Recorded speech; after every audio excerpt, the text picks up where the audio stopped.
It was a bright morning in the city, and the park was full of people. Mothers pushed strollers along the path. Kids ran across the grass with ice cream in their hands.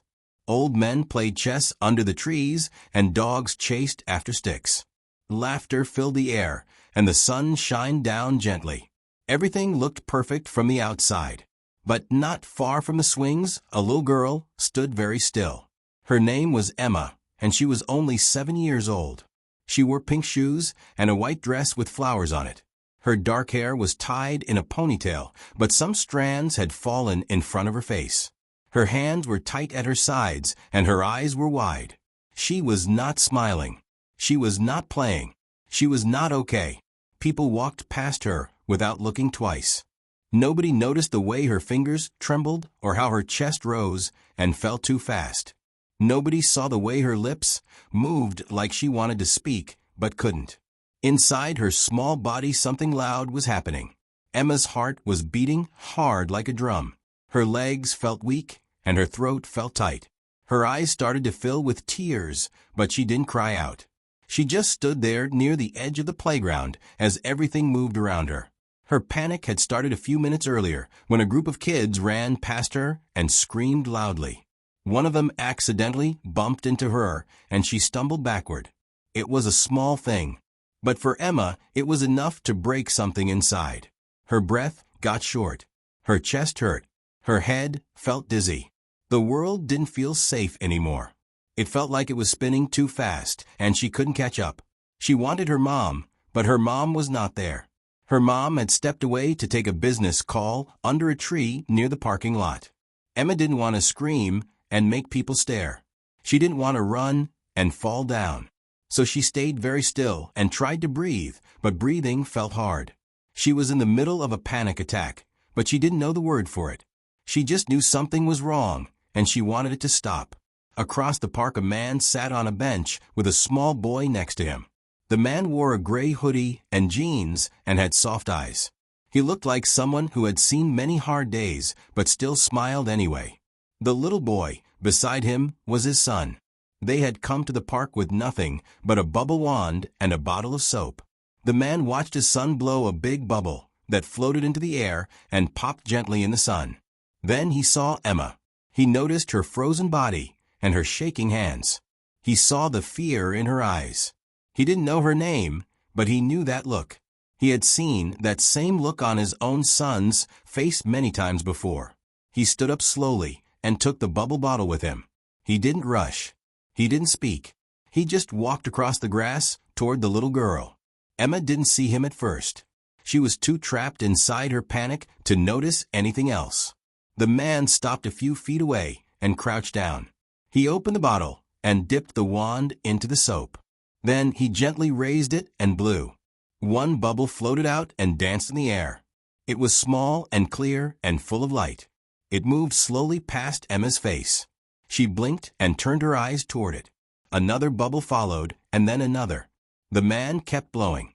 He didn't say a word. Emma watched the bubbles float and sway and twist in the wind. She didn't move, but her breathing slowed just a little. Her eyes followed the bubbles as they popped one by one. Each bubble seemed to take a tiny piece of her fear with it. She didn't smile yet, but her shoulders dropped a little. The man kept blowing bubbles, and the little boy came and stood beside him. He held out the bottle and smiled at Emma. She looked at him, then back at the bubbles. She didn't speak, but something in her eyes began to soften, just a little. Behind a tree not far away, Emma's mother ended her phone call and turned back toward the playground. She saw the man crouching. She saw the bubbles floating. She saw her daughter standing quietly watching it all, and her heart skipped a beat. Something about the scene made her stop walking. She stayed hidden behind the tree for a moment, and she watched. She didn't know what was happening, but she felt something inside her shift, something deep and quiet, and everything started to slow down. Emma stood like a statue in the middle of the park. The sounds around her were soft now, like they were far away. Her eyes stayed locked on the floating bubbles that drifted gently past her face. Each one sparkled in the sunlight and shimmered like tiny pieces of glass. They floated in slow circles, rising and falling like magic. And even though her hands were still shaking, her feet stayed planted on the ground. The man crouching beside her did not speak. He only dipped the wand again and again into the soap and kept blowing.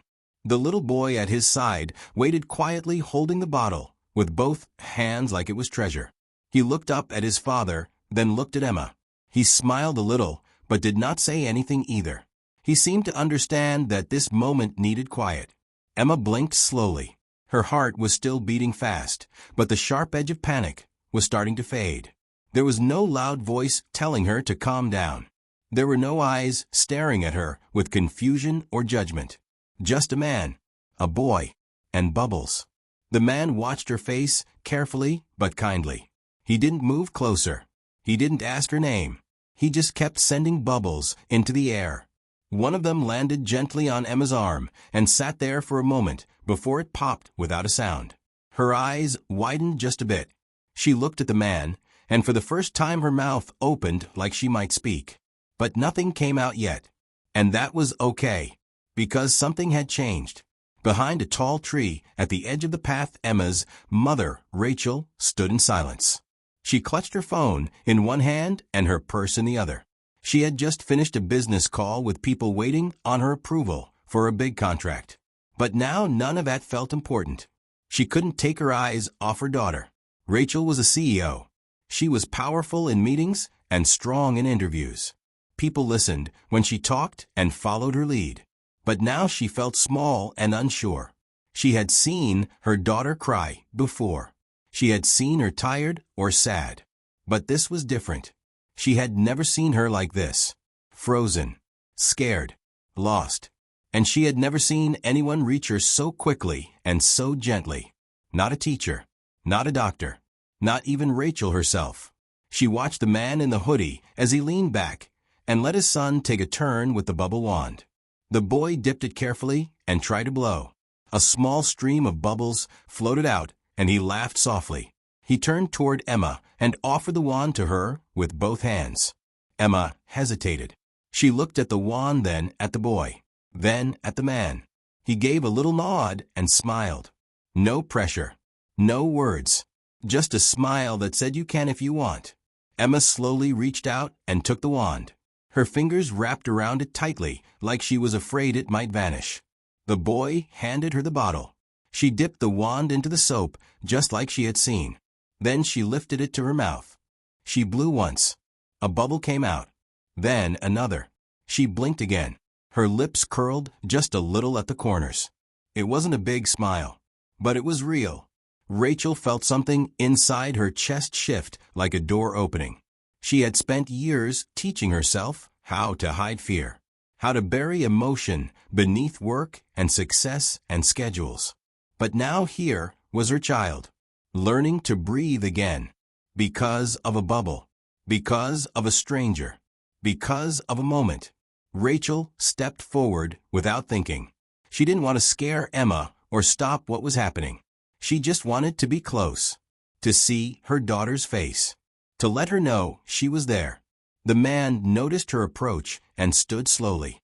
He gave Rachel a small, respectful nod, but did not speak. He let the children keep playing with the bubbles. Emma didn't run to her mother. She didn't cry or fall into her arms. She just looked up for a moment and gave a small nod, as if to say, "I'm okay now, or at least better." Rachel knelt beside her and touched her back gently. It was the first time in weeks she had seen her daughter so calm, so still in the right way. She looked at the man again. His eyes were soft but strong. There was something about him that felt quiet and kind. Rachel wanted to say something. She wanted to thank him, but the words got stuck.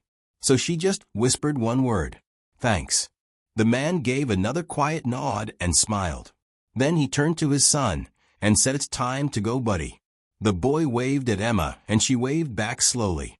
They walked away together across the grass, and the last bubble floated high above them before it popped in the light. Rachel stayed on her knees beside her daughter. She watched as Emma dipped the bubble wand again and blew another soft bubble into the air. The sun caught it just right, and it shimmered with colors like a tiny rainbow floating on nothing. It rose gently and danced in the breeze before it popped without a sound. Emma looked calm now, but Rachel still felt something shaking inside her chest. She had never felt so many feelings at once: pride, shame, relief, confusion. She looked around the park, but the man and his son were already walking away. Rachel wanted to call out to them. She wanted to stop them and ask questions. Who are you? How did you know what to do? Why did it work? But she stayed quiet. She didn't want to take this moment away from Emma. Her daughter was still focused on the bubbles, still holding the wand like it was a special gift. Rachel sat back on the grass and just watched her. She remembered the morning clearly. They were late getting out the door. Emma had forgotten her shoes, and Rachel had gotten frustrated. She had an important call at 10 and emails waiting to be answered. She had thought the park would be a quick stop. Just some fresh air. A few minutes on the swings. Then back to the laptop and the meetings. But everything had changed. Because Emma had a panic attack, and Rachel had not seen it coming. And it wasn't the first time either. Rachel thought about the signs she had brushed aside over the past few months. Emma covering her ears when noises got too loud. Emma hiding in her room when guests came over. Emma clinging to her mom's arm when walking into crowded stores. She had called it shyness. She had said she would grow out of it. She had thought maybe it was just a phase. Now she wasn't so sure. Now she knew it was more than that. She had watched her daughter freeze like a statue. She had seen fear in her eyes. And someone else had reached her first. Not a doctor or a therapist. Just a man. A man with a bubble wand and a calm spirit. Rachel looked at the bottle of bubble soap in Emma's hand. Such a small thing, but somehow so powerful. She thought about her own childhood, and something deep and old came to the surface. A memory she hadn't touched in years. She was 9 years old and standing in the school hallway. Kids were laughing around her, but everything felt too loud and too fast. She had felt small and strange and not like the other kids. She had hidden in the bathroom stall and held her breath until the noise faded. No one had noticed she was missing, not even the teacher. She had never told her parents. They were busy with their jobs and dinners and grown-up problems. So she stayed quiet. She got good at pretending. And when the fear came back, she smiled through it. She became strong. She became focused. She became successful. And now she was a CEO with a big desk and glass walls and people who said yes to her. But here in the park, she felt like that little girl again. Lost and scared and unsure what to say. Emma looked over at her and Rachel smiled. It was a real smile, not a work smile. The kind that started in the eyes and came from the heart. Emma stood up and walked toward the swings, still holding the bubble wand. Rachel followed slowly. She sat on the bench nearby and watched her daughter swing gently back and forth. The wind moved through her hair, and the wand still glowed with a little soap. Rachel didn't pull out her phone this time. She didn't check her email or look at the time. She just sat there in the quiet and watched her daughter. The world had slowed down for a moment, and in that stillness, something new had begun to grow. A promise maybe, or a question. Rachel wasn't sure yet, but she knew she didn't want to go back to the way things were before. Not after this. She thought about the man and his little boy, how they had walked into their lives for just a few minutes and changed everything without even knowing it. She wondered what their story was. She wondered how many people had passed Emma by that day, and how one person saw her, really saw her. That was what stayed in Rachel's mind. Not the bubbles, not the silence, but the seeing. Someone had seen her daughter when she couldn't, and that meant everything. Rachel sat on the bench and closed her eyes for a moment. The wind touched her face, and the sound of Emma's swing creaked softly beside her. And in that moment, Rachel decided she would learn to see too. Starting now. Rachel sat on the park bench while Emma swung gently back and forth. The breeze moved through the trees and small leaves danced on the ground. Emma was quiet now. Her hand still held the bubble wand, but her eyes were calm. Rachel watched her daughter, and felt something rise in her chest. It was not fear this time. It was something older, something deeper. She looked up at the sky and took a long breath as an old memory came back without warning. She had not thought about it in years. She was a child again, in her mind no older than 8, maybe 9. She was standing outside her school in a long line waiting to go back to class after recess. There were kids laughing and pushing and a ball rolling near her feet. She should have been playing, but her hands were shaking and her eyes were locked on the ground. Her heart was beating too fast and her head was full of noise. Someone had shouted near her and the loud sound had made her panic rise like fire. Her legs felt weak and her chest tight, just like Emma's earlier that morning. She remembered standing there frozen, wanting to cry but not knowing how, wanting someone to help but not knowing what to say. No one noticed. No one asked. Even when the teacher called her name and she didn't answer right away. They just thought she was distracted. She wasn't. She was scared. She was stuck. She had wanted to disappear. Rachel remembered walking home later that day and trying not to cry in front of anyone. She remembered the silence of the kitchen and her mother talking on the phone. She remembered holding it all in because that's what she thought she had to do. Be strong. Be quiet. Keep going. She had learned that young, and she had carried it all the way into her adult life. Into boardrooms and long hours and cold hotel rooms filled with email alerts and stress. And now here she was, a grown woman sitting on a park bench watching her daughter go through the same thing. The same fear. The same freeze. The same storm inside the chest. And she had almost missed it again. Rachel looked at Emma and felt tears gather behind her eyes. She had always wanted to give her daughter everything she didn't have as a child. A good school, a safe home, nice clothes, books and toys and trips. But somehow she had missed the most important thing. Being seen. Being understood. Being held when the world felt too heavy. Rachel leaned forward and put her elbows on her knees and her face in her hands. She let the tears fall softly. Not loud. Not messy.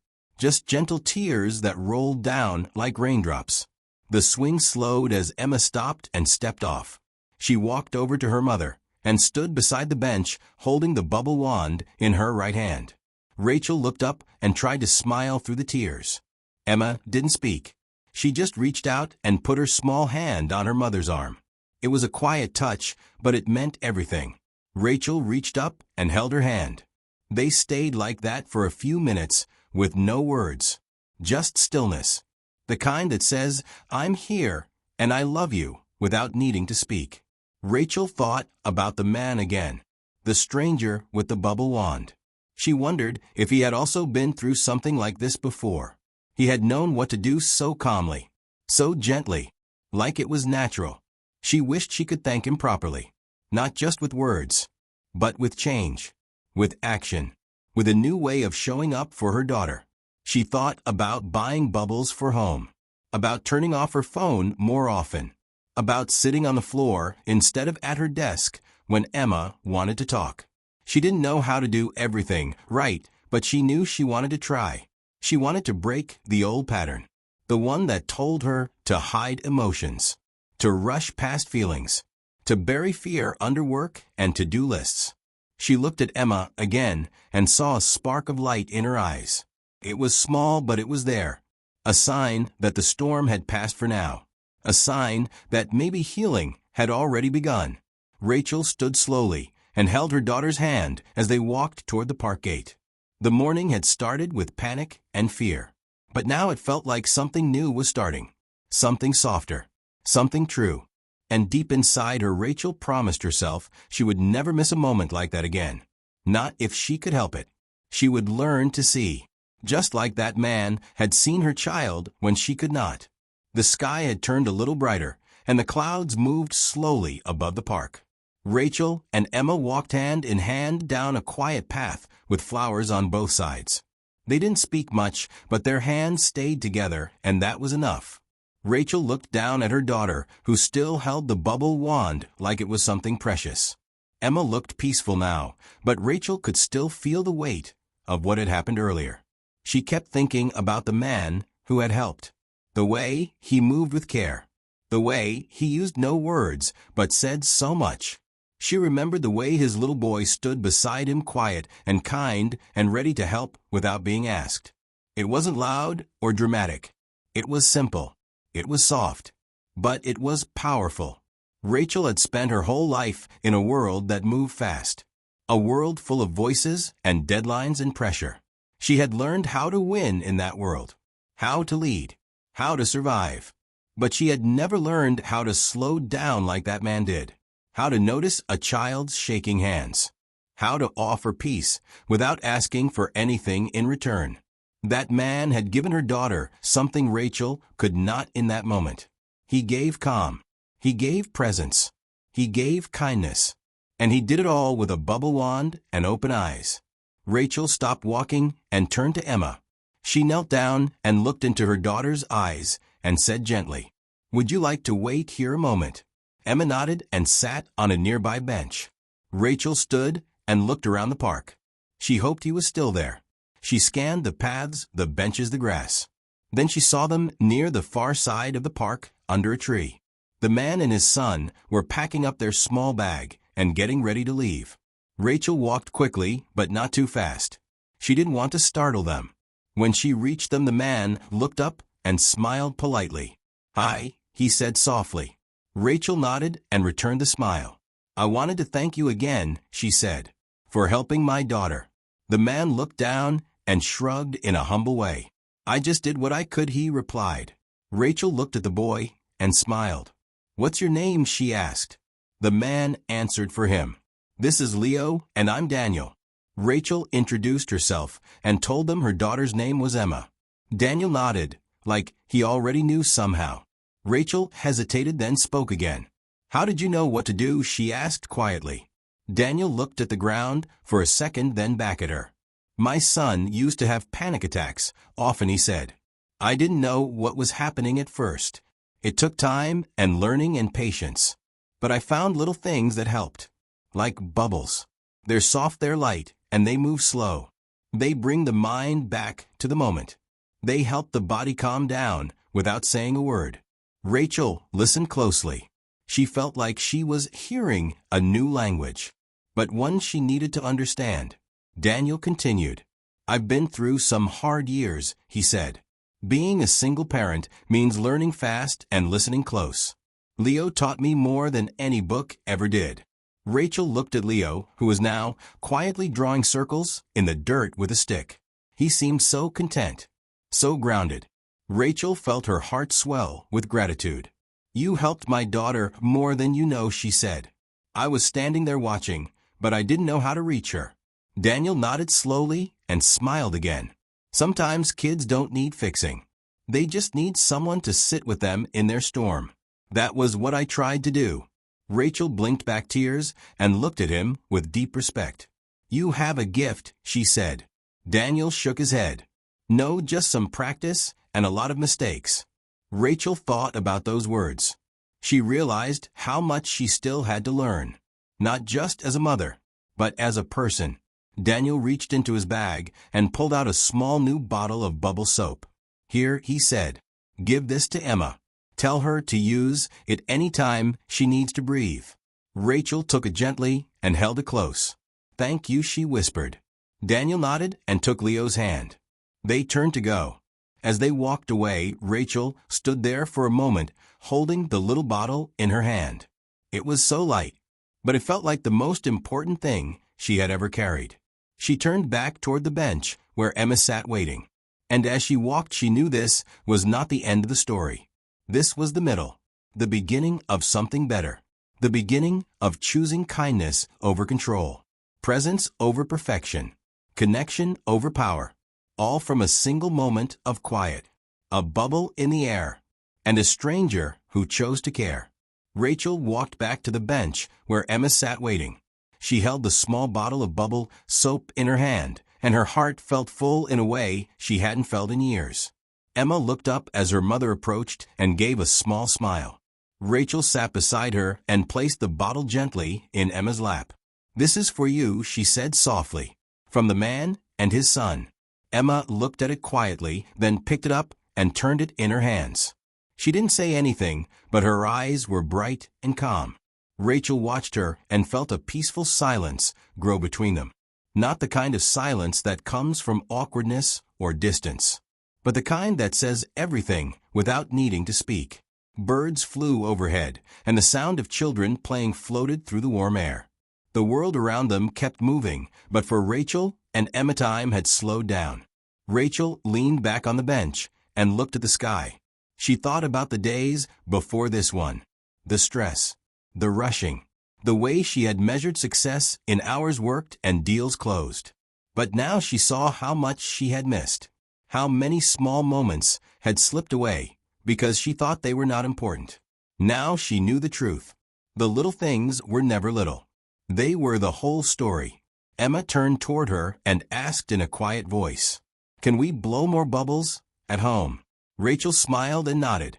"Yes, as many as you want." Emma smiled bigger this time and held the bottle close like it was her favorite thing in the world. Rachel looked at her daughter and felt something inside her shift. Something new and strong and real. A promise.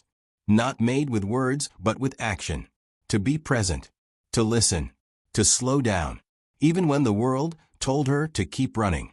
Especially then. They stood up together and walked toward the exit of the park. Rachel didn't check her phone. She didn't look at her watch. She didn't think about her next meeting or the emails waiting. All she thought about was the way Emma's hand felt in hers, and how soft the sun was as it warmed their faces. As they reached the car, Emma paused and looked back toward the swing set. Rachel followed her gaze, and for a second it felt like the park held something sacred now. Not just grass and trees, but memories and lessons, and a moment of real change. They got into the car, and Emma held the bubble bottle in her lap during the whole ride. Rachel kept glancing at her daughter, and each time she felt grateful. For the man, for the boy, for the kindness, and for the chance to start again. That night, as the sky turned orange and gold, Rachel and Emma sat on their small balcony with a bottle of bubbles between them. They didn't talk much. They didn't need to. Emma dipped the wand and blew a soft bubble into the air. It floated higher and higher, then disappeared into the evening light. Rachel picked up the wand and blew one too. And for the first time in a very long time she laughed.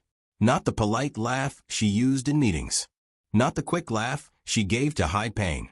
But a deep and joyful laugh from her chest. Emma laughed too, and they kept blowing bubbles until the stars came out. That night before bed, Rachel tucked Emma in and sat beside her until she fell asleep. She watched her daughter's face and whispered a quiet thank you to the room. Thank you for today. Thank you for the lesson. Thank you for second chances. The next morning, Rachel woke up early and made breakfast without her laptop on the counter. She didn't rush. She didn't plan 10 things at once. She just poured juice and toasted bread and waited for Emma to come downstairs. And when she did, they smiled at each other like people who shared a secret. The secret of stillness.